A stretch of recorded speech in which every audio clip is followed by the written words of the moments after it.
Alors, bienvenue à tous sur la formation d'ABC Formation pour la prise de poste des directrices et directeurs de crèche. Alors, cette formation, j'ai décidé de la faire en podcast, enfin en tout cas de la proposer sous ce format-là, parce que je sais que quand on prend un poste en direction, en général, on a peu de temps à soi. Donc voilà, le podcast, ce qui est bien, c'est qu'on peut l'écouter pendant la pause déj, on peut l'écouter pendant, si vous prenez les transports ou dans votre voiture. Donc voilà. L'idée, c'est vraiment de vous apporter les toutes premières clés quand vous arrivez dans une équipe nouvelle.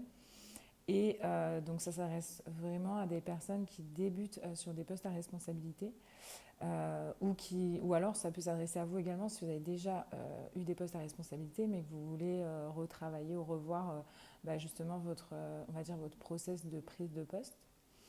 Euh, donc voilà un petit peu pour poser le cadre. Alors la première étape en fait quand on arrive dans une nouvelle structure et notamment en tant que directeur, directrice, enfin on va dire responsable, comme ça c'est unisexe, ça va plus vite. Donc le plus important ça va être vraiment de faire connaissance avec la crèche dans sa globalité. Donc ça veut dire avec l'équipe forcément puisque on va être amené à les manager et à travailler avec elles tous les jours, donc il faut bien les connaître.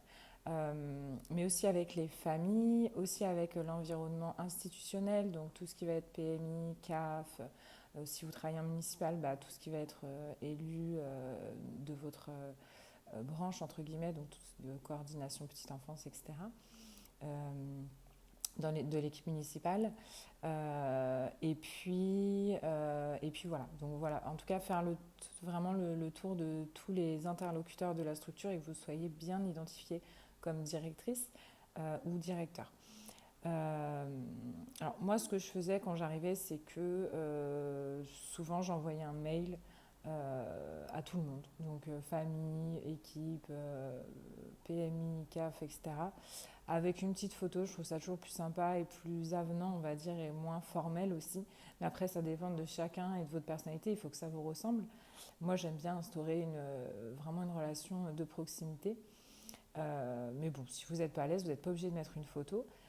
Mais en tout cas, voilà, un petit mail pour dire, bah voilà, je m'appelle un tel, je prends le relais de la direction de telle structure, j'ai tel diplôme, je suis ravie d'être avec vous.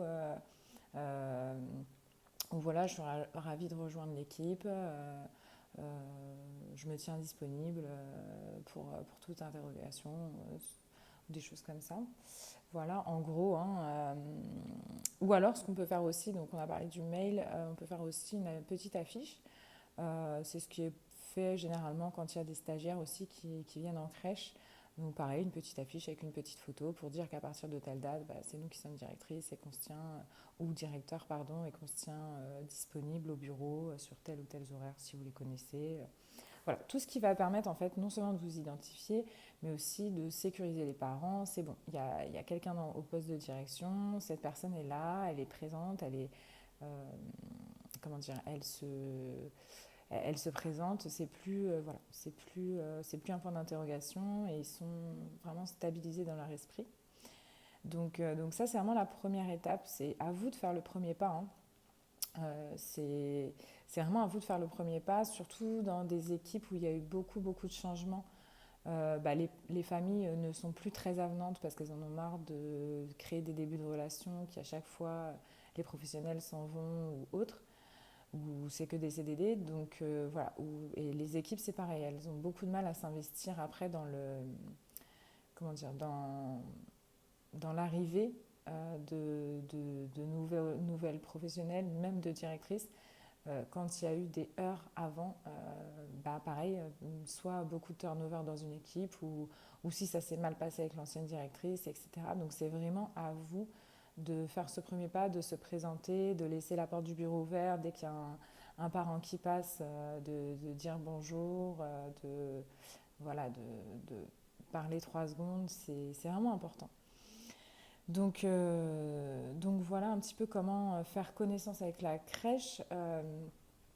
Alors je sais que quand on arrive, tout ce qu'on veut, c'est révolutionner la structure parce que forcément, si on a ce poste-là, c'est qu'on a eu pas mal d'expérience et qu'on a un regard avec suffisamment de recul et en même temps assez pointu pour pouvoir justement percevoir toutes les, comment dire, tous les fonctionnements qu'il faut optimiser ou toutes les organisations qu'il faudrait revoir, etc. Donc on a très envie de passer à l'action et on se projette déjà dans une crèche semi-parfaite dans 3 mois. Mais il va falloir vraiment, vraiment lâcher prise avec ça parce que c'est pas du tout ce qui va nous aider dans une prise de poste. C'est vraiment absolument pas ce qui va nous aider. Alors en général, on en fait rapidement le constat lors de nos stages, puisque que ce soit en formation d'Oxy ou de JE, on est amené à faire des stages. Et on peut avoir aussi ce positionnement. Enfin, moi, je sais que ça m'est arrivé personnellement d'arriver en stage et de dire mais pourquoi ci, pourquoi ça, pourquoi vous faites ci, pourquoi vous faites ça et pourquoi comme ça. C'était pas très très bien passé, donc j'avais retenu la leçon qu'il faut y aller mollo. Et quand on arrive en poste de direction, encore plus parce que il y a aussi le niveau hiérarchique qui vient se rajouter. Donc voilà, donc c'est pas du tout comme ça qu'on va créer une relation de confiance. Au contraire, c'est comme ça qu'on va vraiment instaurer un climat de méfiance. Donc on laisse tomber ça, on verra ça par la suite, mais pour l'instant ça va être vraiment donc faire connaissance avec la crèche et créer, instaurer la relation de confiance. Alors, comment on instaure une relation de confiance? En fait, moi, c'est ça que j'adore dans le management, c'est que c'est vraiment la même chose que dans la vie de tous les jours. Donc, ça veut dire que si vous n'êtes pas trop handicapé social dans la vie de tous les jours, vous pouvez très bien être un super manager. Je m'explique. Comment on crée la confiance avec quelqu'un qu'on ne connaît pas dans la vie de tous les jours? Tout simplement, on va parler avec cette personne. Donc, on va lui dire des choses sur notre vie, sur ce qu'on aime, sur notre passé peut-être, sur tout ça, notre personnalité, etc. Et on va aussi écouter ou poser des questions pour avoir à peu près le même type d'informations de l'autre personne. Donc ça déjà c'est la première étape pour créer la confiance, il va falloir faire connaissance, mais contrairement à la première partie, là on va être plus sur vraiment apprendre à connaître les personnes individuellement. Une équipe, c'est un groupe de personnes. Une équipe de crèche, c'est un groupe de personnes. Donc, il y a vraiment l'entité groupe. Donc, on va voir qu'il y a des personnalités de groupe, vraiment, qui n'ont rien à voir avec les personnalités individuelles prises une par une. Mais il y a aussi les personnalités individuelles. Pardon. Donc, les personnalités individuelles, elles sont aussi importantes à comprendre parce qu'en fait, un bon manager, c'est quelqu'un qui sait s'adapter à chaque type de personne qu'il a en face de lui. Ça ne veut pas dire qu'on est des caméléons, ça ne veut pas dire qu'on change de personnalité en face de qui on n'est pas du tout. Mais ça veut dire que de la même façon qu'on ne va pas s'adresser à un enfant de la même façon s'il a 2 ans ou 8 ans, c'est pareil, dans le management, on va vraiment s'adapter à la personne. Pourtant, on reste la même personne. Et c'est ça qui est très très important, c'est de soi-même ne pas se perdre, on va dire, et donc ne pas jouer un rôle. Parce que si on joue un rôle, on ne sait plus soit retrouver ce rôle ou soit être régulier dans ce rôle. Donc c'est peine perdue, et d'autant plus que les humains sont très à même de sentir quand on n'est pas ancré, quand on n'est pas naturel, quand on n'est pas authentique, et ça ne plaît jamais. Même si vous faites rien de mal, les gens sentent l'hypocrisie, ou enfin même si c'est pas fait méchamment, en tout cas c'est comme ça que c'est perçu, et c'est généralement très mal perçu. Donc voilà, c'est pas du tout l'objectif, c'est pas de créer une nouvelle personne, une nouvelle personnalité, c'est vraiment de faire avec ce que chacun est, parce qu'en fait, tout le monde a ce qu'il faut. Le tout, c'est voilà, de pouvoir se remettre en question et de vraiment vouloir avancer dans ce chemin, parce que c'est... moi, je fais beaucoup le lien avec le développement personnel, parce que c'est pareil, en fait. On va travailler sur les mécanismes de l'ego, on va travailler sur des choses comme ça, les 4 accords Toltec, les blessures émotionnelles. Donc voilà, puisqu'on est en contact avec de l'humain, en fait, tout simplement. Donc on est dans un niveau relationnel. Et tout ça, ça impacte absolument tous les niveaux relationnels. Donc que ce soit professionnel, familial, amical, etc. Amoureux aussi. Donc du coup, pour créer la confiance, comme on disait, on va non seulement se présenter de façon un peu plus approfondie que juste prénom, diplôme et puis vite fait les anciennes expériences. Là, on va vraiment se présenter en tête à tête. Alors moi, en général, ce que je fais, c'est que Encore une fois, c'est vraiment juste des conseils. C'est des conseils, il y a plein de façons de faire les choses. Euh, donc voilà, moi je ne pars pas dans des débats de oui, mais c'est bien de faire ça aussi, c'est bien de faire ça aussi, c'est bien de faire 150 000 techniques. Mais voilà, moi je vous dis simplement en fait ce qui a fonctionné pour moi et ce dans quoi je me suis sentie le plus à l'aise. Après, vraiment à vous de l'adapter à votre situation, au contexte aussi de la crèche dans laquelle vous arrivez, etc. Mais en tout cas, voilà, moi je trouvais ça sympa de recevoir les professionnels une par une en entretien individuel. Donc voilà, ambiance bonjour, enchanté en fait. Hein. C'est très important parce que chaque entretien individuel, c'est vous qui donnez l'ambiance. Donc c'est pour ça qu'à chaque fois qu'on parlera d'un entretien individuel, je vous parlerai de l'ambiance que vous devez instaurer. Donc voilà, là c'est une ambiance, on va dire chaleureuse, mais bon, on reste voilà, hein, très cordial. Hein.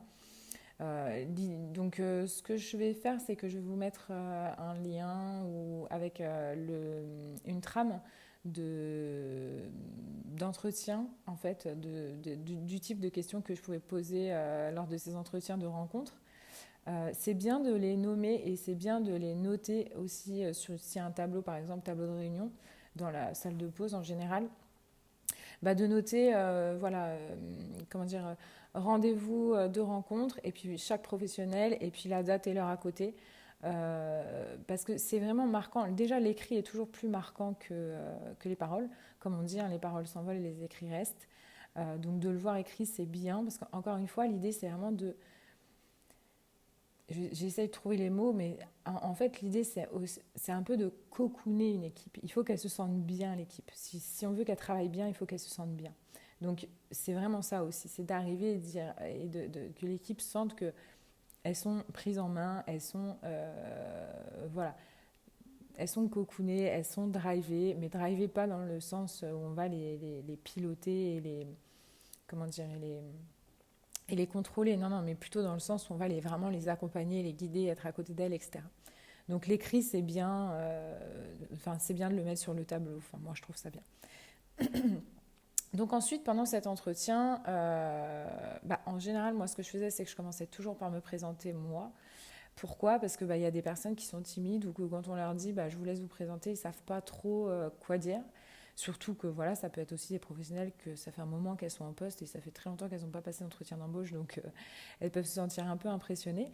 Donc le mieux, voilà, c'est de commencer par soi, comme ça la personne en face, elle capte un petit peu le type d'information qu'on donne et forcément, elle va ressortir un peu le même type d'information. Donc moi, je me présentais en donnant mon nom, mon prénom. Bonjour, je m'appelle Émilie Sillier, je suis du coup la nouvelle directrice de la crèche. Moi, je trouve que c'est important de le dire aussi, le poste. Voilà, il faut l'assumer. Des fois, quand on arrive sur un poste en direction, pardon, on bégaye, on est là, on n'est pas sûr de soi. On a le droit de ne pas être sûr de soi sur ses compétences, etc., parce que c'est nouveau et que c'est challengeant, donc on ne sait pas si on est à la hauteur. Ça, je suis OK, mais par contre, on ne peut pas bégayer sur l'intitulé du poste, parce qu'on l'a, le poste, là, c'est pas... On y est, quoi. Donc c'est important de le redire et de montrer que on est très... Enfin, c'est pas une question de montrer d'eux, mais c'est une question de faire un travail sur soi pour être à l'aise avec ce poste, en tout cas. Ça m'est arrivé d'ailleurs au début où j'ai pris un poste de responsable d'un service de microcrèche, tout au début. Donc c'était le premier poste de gestion de réseau que j'obtenais. Et une fois, je discute avec quelqu'un qui me demande ce que je fais et je lui dis coordinatrice petite enfance. Et il me dit j'ai pas compris. Et je dis coordinatrice petite enfance. Et il me dit c'est drôle comment tu dis ton travail, on dirait que tu en as honte. Et je dis ben non, pas du tout. Pourtant, j'en suis très fière. Mais c'est vrai que j'avais pas envie de me. Comment dire?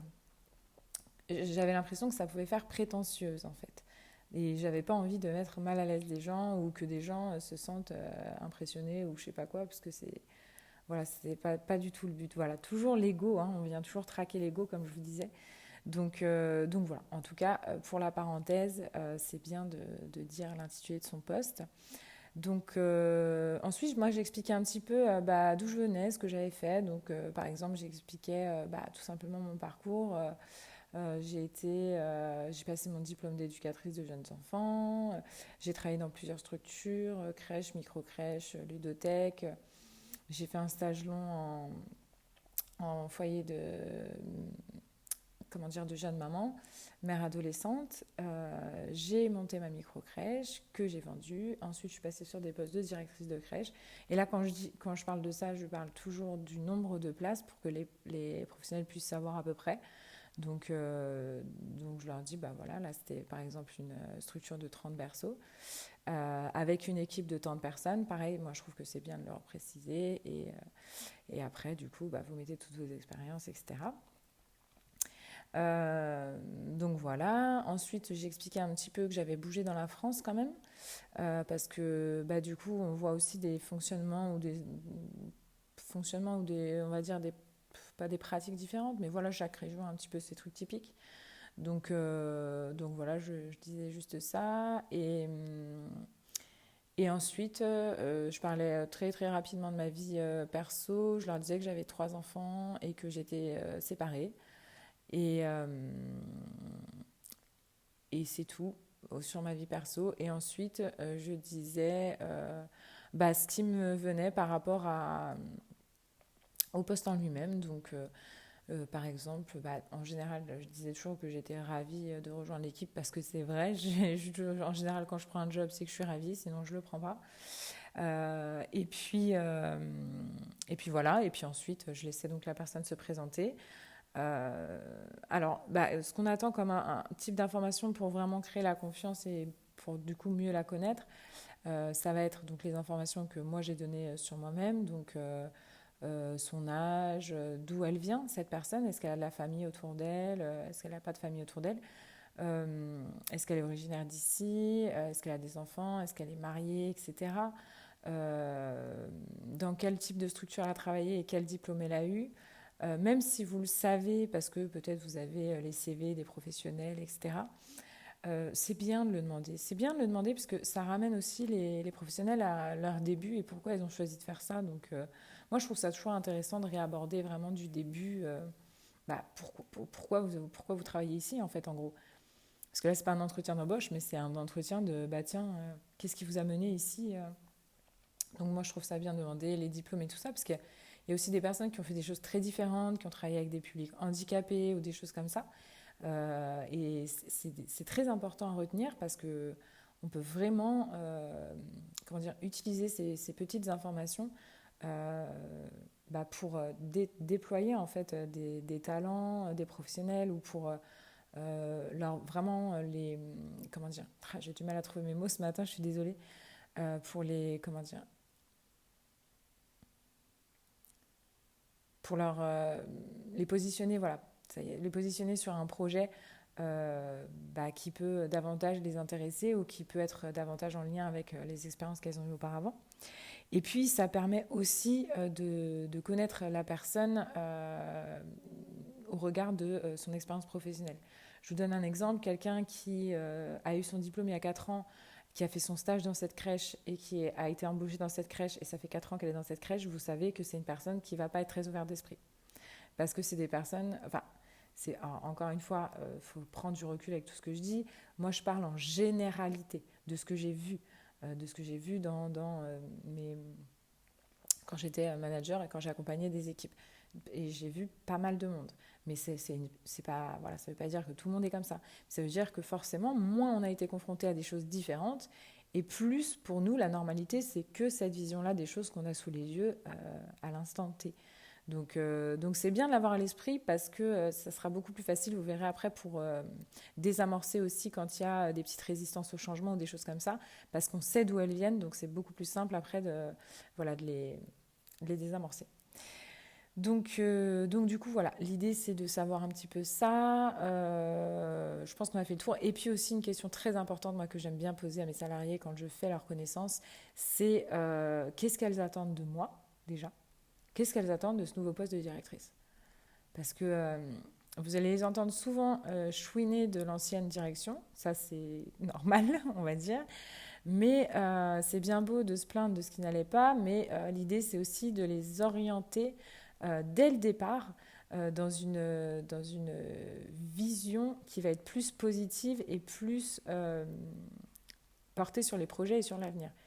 Donc, d'un côté, on entend les choses, les dysfonctionnements, etc., qu'il y a eu avec l'ancienne direction, parce qu'on ne veut pas reproduire les mêmes erreurs, et surtout parce qu'on pratique la communication non violente et l'écoute active pour que les personnes se sentent entendues. Parce que si elles ne se sentent pas entendues, en fait, elles vont le répéter en boucle. Hein. Donc, il faut qu'elles se sentent entendues une fois, pour ensuite les amener sur du OK, vous avez vécu ça, ça ne fonctionnait pas, il y avait ça qui n'allait pas avec l'ancienne directrice. Aujourd'hui, banco, nouvelle chance, nouvelle directrice, qu'est-ce que vous aimeriez? Quel cadre de travail vous plairait? Qu'est-ce que vous aimeriez changer? Voilà, là, je suis à l'écoute. Bon, j'ai pas une baguette magique, mais je peux faire pas mal de choses. Enfin, comment je pourrais améliorer votre travail? Comment je pourrais améliorer vos conditions de travail pour que vous vous sentiez mieux et que vous travaillez mieux? Parce que voilà, c'est toujours bien de faire le lien aussi. Quand on veut faire du management bienveillant, c'est toujours bien de rappeler que on le fait parce qu'on aime l'humain, parce qu'on aime la personne, parce que oui, ça c'est sûr. Mais aussi parce qu'on veut que les filles, alors je dis les filles parce que souvent c'est des filles, travaillent mieux. Parce que notre objectif en tant que manager, c'est pas de comment dire, c'est pas de pouponner des adultes, c'est que les adultes poupounent bien les enfants. Donc voilà, et c'est bien de leur mettre toujours dans le contexte, de dire, ben voilà, comment je peux améliorer vos conditions de travail, comment vous pouvez vous sentir mieux au travail pour mieux travailler, en gros. Donc quand on a une réponse à toutes ces questions, à l'entretien de rencontre, on a déjà vraiment un très bon aperçu normalement de notre équipe. On les a vues en individuel. Souvent, elles ont parlé des unes des autres, parfois, s'il y a eu des conflits ou des choses comme ça, etc. Quand on leur demande voilà, comment elles se sentent aujourd'hui dans leur poste, je ne l'ai pas dit, mais ça, c'est vrai que c'est important de le demander aussi.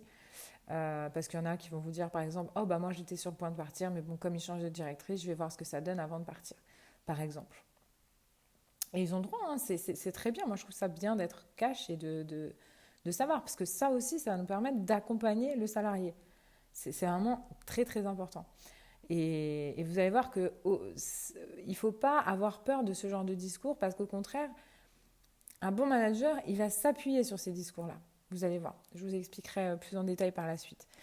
Donc voilà. Ce qu'on peut aussi faire pour créer un climat de confiance et instaurer un climat vraiment bienveillant et chaleureux à la crèche, on peut faire, alors on a l'habitude de faire des pots de départ, mais c'est un petit quelque chose pour son arrivée, pour fêter son arrivée.